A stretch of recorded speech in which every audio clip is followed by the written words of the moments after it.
कुछ लोग ऐसे हैं जो कि बहुत ज़्यादा वाज़े और खुशी के साथ नज़र आते हैं कि जी हमने इंडिया को हरा दिया।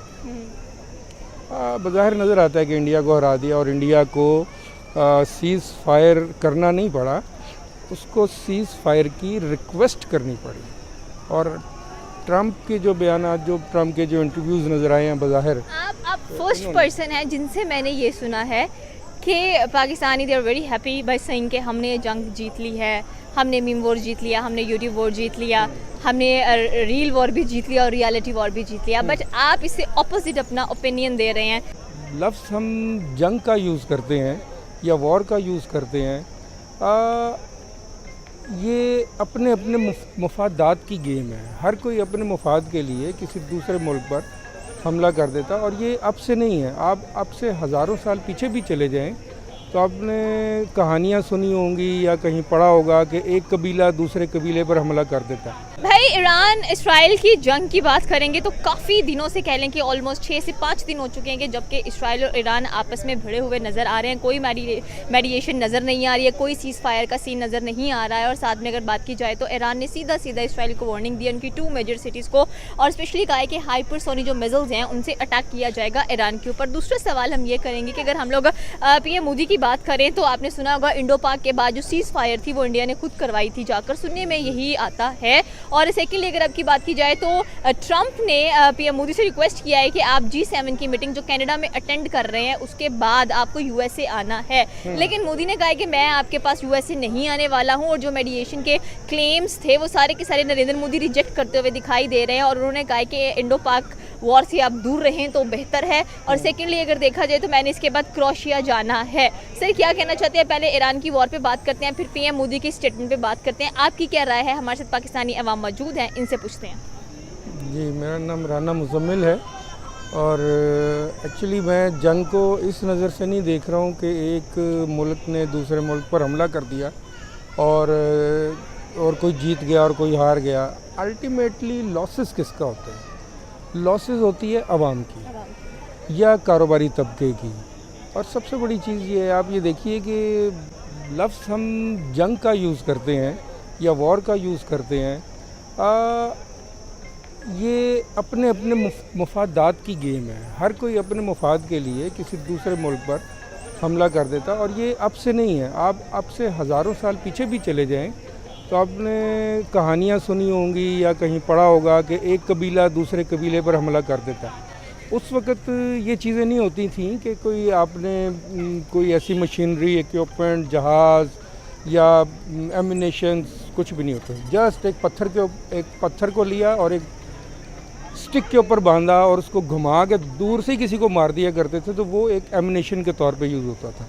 लेकिन एंड क्या होता था? एंड ये होता था कि जो लोग हार जाते थे, हारने वाले कबीले की बात कर रहा हूँ, जो कबीला हार जाता था, होता ये था कि उस दौर में भी उनकी औरतों को उठाकर ले जाना, बच्चों को ले जाना, अपना बांदी बना लेना और फिर वहाँ पर उनसे मुशक्क़त लेना और ख़ुद महाराजाओं की तरह रहना। जो बड़े कबीले थे छोटे कबीलों को हज़म कर लेते थे अपने अंदर। सेम यही इस वक्त नज़र आ रही है हमें कि जो बड़े ममालिक हैं वो छोटे ममालिक को एक एक करके अपने उसमें हज़म करते चले जा रहे हैं और उनकी सारी टेरिटरी के ऊपर अपना तसल्लुत कायम करते चले जा रहे हैं। उस वक्त जाके दू बदू जंग लड़नी होती थी और एक दूसरे को मारना, और ये चल रहा होता, तलवारें, खंजर और इसी किस्म की चीज़ें, भाले वगैरह। लेकिन अब जो होती है, अब तो मिज़ाइल की जंग है। आप कहीं भी बैठें, किसी 200, 400, 500, 1000 किलोमीटर पर भी जाके आप कोई अपना उसको वॉर हेड फेंक सकते हैं, अपना कुछ भी वहाँ पर तबाही मचा सकते हैं। तो अब ये सारा तरीके बड़े मुल्क जो हैं वो छोटे ममालिक को हज़म करते चले जा रहे हैं, और नतीजा क्या हो रहा है कि एक के बाद दूसरे के बाद तीसरे के बाद चौथा। हामिद मीर का मैं एक पिछले दिनों इंटरव्यू देख रहा था, उन्होंने एक बात बड़ी अच्छी बोली। उन्होंने कहा कि देखिए, इसराइल से शुरू हुआ काम, उसके साथ उर्दन, आई थिंक शाम, और फिर ये इराक़, और फिर उसके बाद ईरान की बारी आ गई। और ये कहकर कुछ दानिश्वर तो ये बात बता रहे हैं कि भी इसके बाद पाकिस्तान की बारी भी आ सकती है। अल्लाह जाने कि ऐसा है या नहीं है लेकिन सीक्वेंस जो है वो यही बोल रहा है। सीक्वेंस जो है 1 by 1 1 by 2 थर्ड वॉर ऐसी हो सकती है कि अगर पाकिस्तान के ऊपर खुदा न खास्ता कोई इस किस्म की चीज़ आए, इन तमाम ममालिक की बात करते हुए, तो हम थर्ड पे ये देखते हैं कि अगर खुदा न खास्ता पाकिस्तान के ऊपर इस किस्म की बात आए तो इसके ऊपर 2 साइड से अटैक होता है। आपका अभी आपने बोला कि भारत जो है, इंडिया जो है, वो कह रहे हैं, अमेरिका को कह रहे हैं जी आप दूर रहें, और इधर से जो अफ़गानिस्तान है वहाँ पर 2 किस्म की लॉबीज़ मौजूद हैं। एक हुकूमत होती है और दूसरे शरपसंद लोग होते हैं, और वो हर वक्त रहते हैं।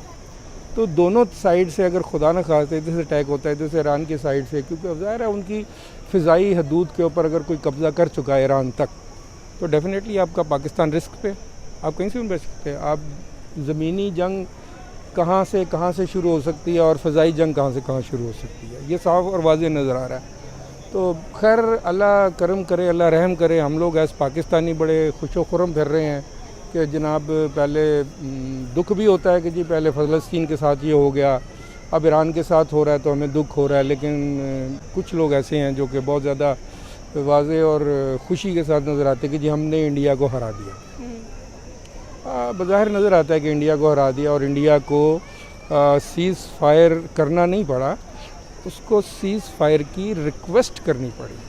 और ट्रंप के जो बयानात, जो ट्रंप के जो इंटरव्यूज़ नज़र आए हैं, बज़ाहिर आप फर्स्ट पर्सन हैं जिनसे मैंने ये सुना है कि Pakistani they are very happy by saying कि हमने जंग जीत ली है, हमने मीम वॉर जीत लिया, हमने यूट्यूब वॉर जीत लिया, हमने रील वॉर भी जीत लिया और रियलिटी वॉर भी जीत लिया। बट आप इससे ऑपोजिट अपना ओपिनियन दे रहे हैं कि ऐसा नहीं है, रियलिटी कुछ और है। सीज़ फायर की बात की जाए तो पीएम मोदी की बात कीजिए, आप कह रहे हैं रिक्वेस्ट किया है, तो रियलिटी क्या है, रियलिटी चेक क्या है? अभी रिसेंटली भी देखा जाए तो यूएसए के ताल्लुकात इंडिया के साथ इतने अच्छे नहीं नज़र आ रहे। मैं आपको बताता हूँ, एक्चुअली पहला आपने क्या बहुत बोली थी अभी कि मेरा क्या ओपिनियन है, ज़रा वो दोबारा दोहराइए। मैं ये कह रही हूँ कि आपका ओपिनियन सबसे ज़्यादा डिफरेंट नज़र आया है। मैंने जितने लोगों के इंटरव्यूज़ किए हैं, जितने लोगों से पूछा है, सब इसी बात पे आते हैं कि हमने इंडिया को हरा दिया, लेकिन आपका ओपिनियन डिफरेंट। मैं बताता हूँ आपको, बेसिकली हराना एक अलग बात है। मैं अपनी लोगों को एक अवेयरनेस देना चाह रहा हूँ। मैं खुशी का इजहार नहीं कि खुशी जो बना रहे हैं वो खुश हैं, जो कि मतलब कुछ ऐसे हैं जो कि समझ रहे हैं कि यार ये कुछ गलत भी हो चुका है इसमें।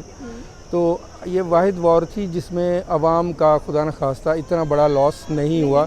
पाकिस्तान में सारे पहाड़ी इलाकों में कोई 10, 20, 30 लोग, ख़वातीन और बच्चों को उन्होंने हिट कर दिया, ठीक है, लॉसेस हुए हैं हमारे, और उसके जवाब में पाकिस्तान की फ़ौज ने उनको जिस तरीके से डैमेज किया है, उनकी डैमेज जो है वो उसकी बाज़गश्त बड़ी दूर तक गई है।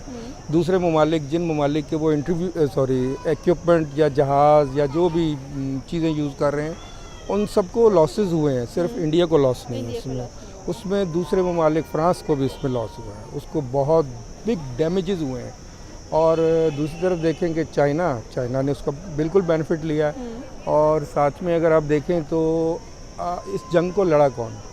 पाकिस्तानी पायलट्स, पाकिस्तानी फ़ौज। तो इनकी सिर्फ महारत जो थी उसने इनके चाइनीज़ जहाज़ जो बने हुए थे, जंगी जहाज़, उनका बहुत रेट और मार्किंग बहुत हाई साइड पर कर दी। अब फ्रांस के जो जहाज़ थे इनके पास, इंडिया के पास क्या नाम था उसका? रफ़ाइल। हाँ, तो वो इनसे कहीं ज़्यादा बेहतर एडवांस टेक्नोलॉजी के साथ थे डेफिनेटली। लेकिन देखिए, जंग लड़ने के लिए तो आप एक पत्थर से भी जंग लड़के, पत्थर को भी एम्युनिशन के तौर पे यूज़ करके आप जीत सकते हैं।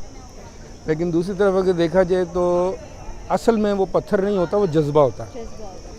तो जंग तो जज्बे से जीती जाती है, और हर जीती हुई जंग को अगर हम कहें कि हम जीत गए तो बेहतरीन है। लेकिन उसको कंटिन्यू रखना और उस जगह पर कायम रखना अपने आप को बहुत मुश्किल होता है। उसके ऊपर ज़्यादा एक्सपेंडिचर्स आते हैं। आपने अगर जंग लड़ी, जीती, इंडिया को नुकसान किया, उनके राफेल उड़ा दिए, उनके रडार सिस्टम उड़ा दिया, उनका कम्युनिकेशन जो थी या रेडार्स जो भी थे, बहरहाल उन सब चीज़ों को डैमेज किया। लेकिन दूसरी तरफ ये है कि अब पाकिस्तान को उससे ज़्यादा अपने इमेज को बरकरार रखने के लिए उससे ज़्यादा मजबूत भी करना पड़ेगा और दिखाना भी पड़ेगा कि हम मजबूत हैं। सिर्फ रखना काफ़ी नहीं है, दिखाना भी ज़रूरी होता आपको क्या लगता है कि मोस्टली पीपल आर सेइंग कि इंडिया इसराइल को सपोर्ट करता हुआ दिखाई दे रहा है इस वॉर के अंदर, एंड डेफिनेटली अगर पाकिस्तान पे बात आती है तो तब भी इंडिया बैकफुट नहीं जाएगा, वो डेफिनेटली सी बातें सपोर्ट करेगा इसराइल को। एंड जैसे कि मैंने बात की कि यूएसए के जो प्रेसिडेंट हैं ट्रंप हैं, उन्होंने इन्वाइट किया पीएम मोदी को आफ्टर द G7 मीटिंग, लेकिन वहाँ पर कुछ नज़र नहीं आ रहा। वो कह रहे हैं कि मैं नहीं आना चाहता हूँ और आप दूर रहें। आप जो ये सीज़ फायर की बातें जो कर रहे हैं, लोग आप कह रहे हैं ना कि भी बैकफुट नहीं जाएंगे, देखिए जितने भी लोग बढ़ के मार रहे हैं ना, मैं सबके ममालिक के नाम या उनके अहदेदारान के नाम नहीं लेना चाह रहा हूँ, लेकिन जितने भी ममालिक, जितने भी लोग जो हैं बढ़ के मार रहे हैं इतनी, बेसिकली वो बैकफुट पर है। बेसिकली वो बैकफुट पर हैं।